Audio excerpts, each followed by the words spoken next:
Good morning students.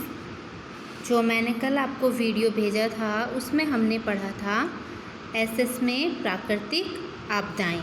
ठीक है, उसमें भूकंप था, ज्वालामुखी थी। ये सब क्या है? प्रकृति में आपदाएं, यानी प्रकृति पे जो विपत्ति आती है उसको हम प्राकृतिक आपदाएं बोलते हैं। तो आज जो भूकंप और ज्वालामुखी से अलग जो और भी आपदाएं हैं वो आज के वीडियो में आप पढ़ेंगे। ठीक है, तो उसमें है सुनामी। आप लोगों ने नाम इसका सुना होगा। तो इसमें क्या है कि समुद्र की सतह पर आए हुए ज्वालामुखी के फटने से या सतह पर भूकंप होने से समुद्र की सतह पर खूब शक्तिशाली विनाशक लहरें उत्पन्न होती हैं। तो ये जो सुनामी होता है ये समुद्र से उत्पन्न होता है और बड़ी बड़ी लहरें समुद्र से उठती हैं। ठीक है, और या तो समुद्र में लहरें उठती हैं या जब ज्वालामुखी कोई फटती है तब भी ऐसा होता है। मतलब समुद्र की ज्वालामुखी के फटने से या सतह पर भूकंप होने से भी समुद्र की सतह पर खूब बहुत शक्तिशाली लहरें उठती हैं, जिसको हम क्या कहते हैं? सुनामी कहते हैं। ये लहरें इतनी विनाशक होती हैं, यानी आसपास के इलाकों में जहाँ पर ये आती हैं इतना विनाश लीला फैलाती हैं कि इनको विनाशक लहरें भी कहते हैं। इनकी लंबाई ये बहुत ही ऊंची और लंबी होती हैं। इनकी लंबाई लगभग 700 से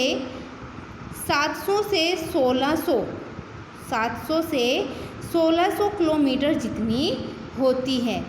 सुनामी ये लहरें खूब तेज़ी से और लंबी दूरी तय करने वाली होती हैं। ये लहरें क्या हैं? बहुत ऊंची उठती हैं और बहुत दूर तक फैलती हैं। ठीक है, तो ये लहरें जिस भी क्षेत्र में जहाँ तक इनका क्षेत्र होता है, विस्तृत क्षेत्र होता है, वहाँ तक ये लहरें अपनी विनाश लीला फैलाती हैं। सुनामी 11 मार्च 2011 में जापान में देखने को मिला।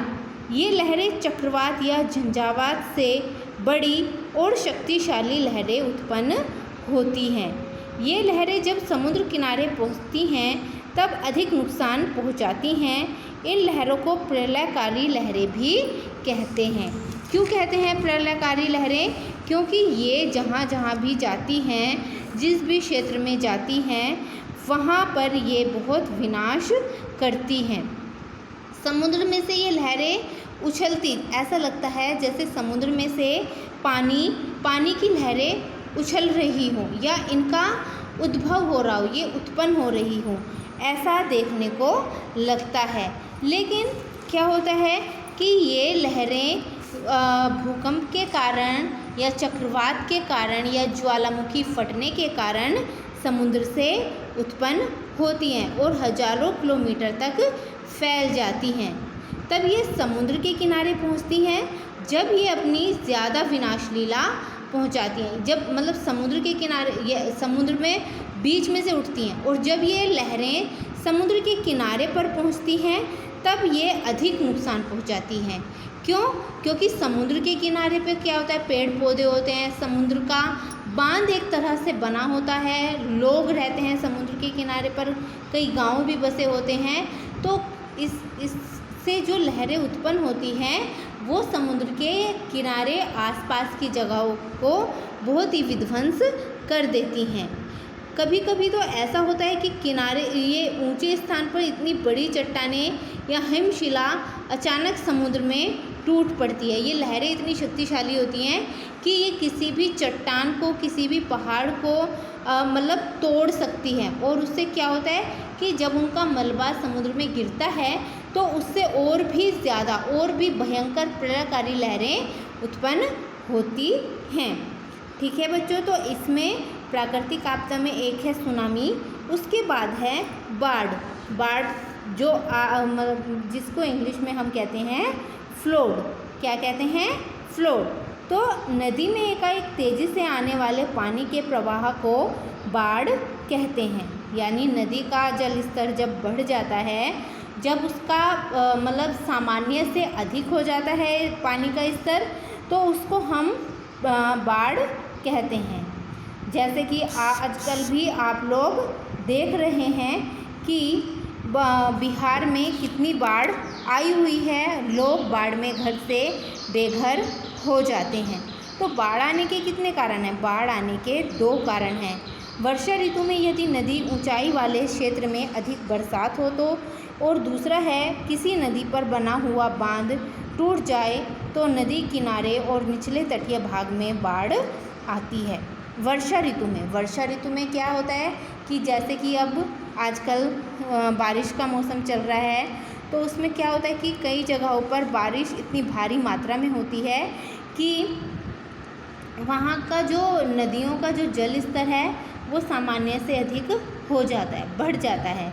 तो उससे क्या होता है कि वो अपनी लिमिट क्रॉस कर जाता है और पानी बांध से ऊपर आने लगता है।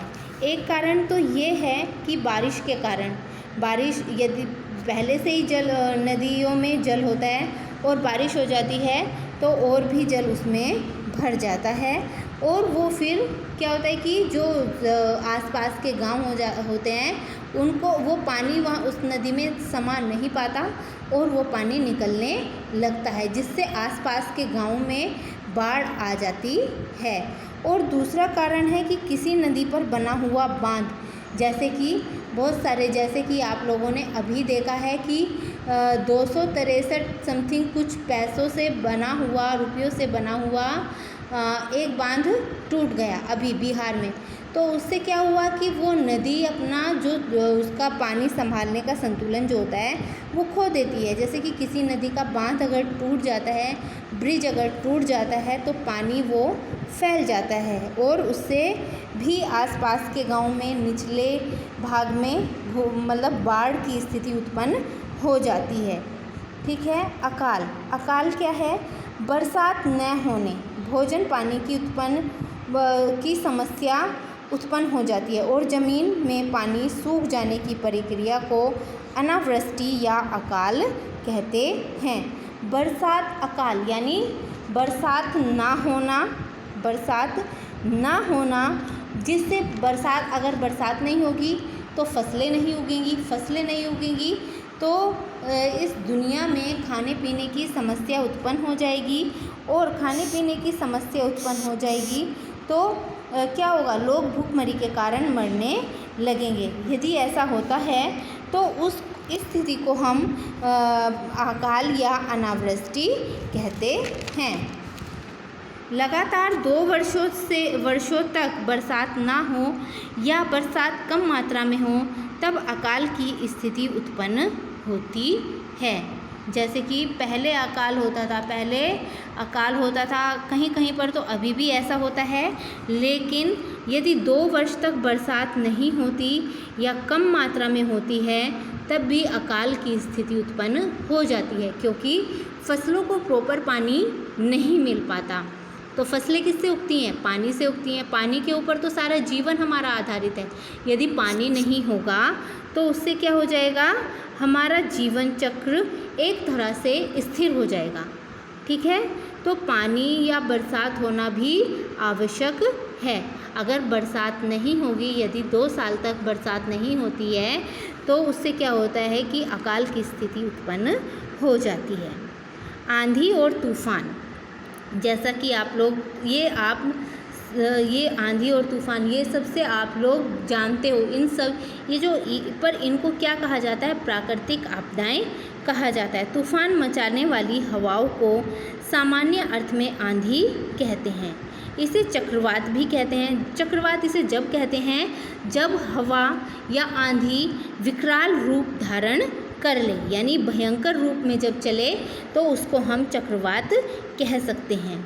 हवा का हलन चलन जब वेग पकड़ता है, यानी हवा का जो वेग, हवा की जो स्पीड होती है, यदि वो तेज़ी पकड़ ले, स्पीड पकड़ ले, हवा की जो स्थिति होती है वो तेज़ी पकड़ ले, तो वो क्या कहती है? उसको हम तूफ़ान कह सकते हैं। हैरिकेन, टोर्नाडो, चक्रवात आदि नामों से जाने जाते हैं। यानी जो आंधी या तूफान आते हैं उन्हें हम हैरिकेन, टोर्नाडो, चक्रवात आदि नामों से जानते हैं। दावानल। दावानल क्या है? जंगलों में वृक्षों के परस्पर घर्षण। जब गर्मी होती है तो जंगलों में पेड़ क्या होता है, उनमें आपस में घर्षण होता है, घिसाव होता है। पेड़ एक दूसरे को जैसे टकराते हैं तो उसमें ज़्यादा गर्मी में क्या होता है कि आग उत्पन्न होने लगती है, या आकाश से अगर कोई बिजली गिरती है तो भी जंगलों में आग लग जाती है, और जंगलों में लगने वाली आग को ही दावानल कहा जाता है। दावानल के कारण लकड़ियों और जंगलों का तो विनाश होता ही है, साथ ही साथ जो जंगली जानवर होते हैं उनको भी बहुत नुकसान पहुंचता है। ठीक है। भूस्खलन। भूस्खलन के दो प्रकार होते हैं, अधिक बरसात के कारण या भूकंप के कारण। भूस्खलन, भूस्खलन यानी लैंडस्लाइड, पृथ्वी का फटना, धरती का फटना। इसको ये दो इसके कारण हैं, एक ज़्यादा बरसात होने के कारण, या कभी जब भूकंप आता है तो भूस्खलन होता है, यानी ज़मीन फट जाती है। कई बार पृथ्वी के ऊपर का भाग नीचे की तरफ खिसक जाता है, जिसे हम भूस्खलन कहते हैं, यानी ज़मीन का फटना, एक तरह से ज़मीन का फटना, जिसको हम भूस्खलन कहते हैं। तो बच्चों, ये थी इस चैप्टर में जो पढ़ाया गया है, प्राकृतिक आपदाएं। क्या है ये? प्राकृतिक आपदाएं। अब इसका गृह कार्य है, प्रकृति में होने वाली आपदाओं का वर्णन कीजिए, सुनामी के बारे में बताइए, दावानल व भूस्खलन किसे कहते हैं। तो बच्चों, ये आपका होमवर्क है, आप सब अपनी नोट में लिख लेना। Okay, thank you.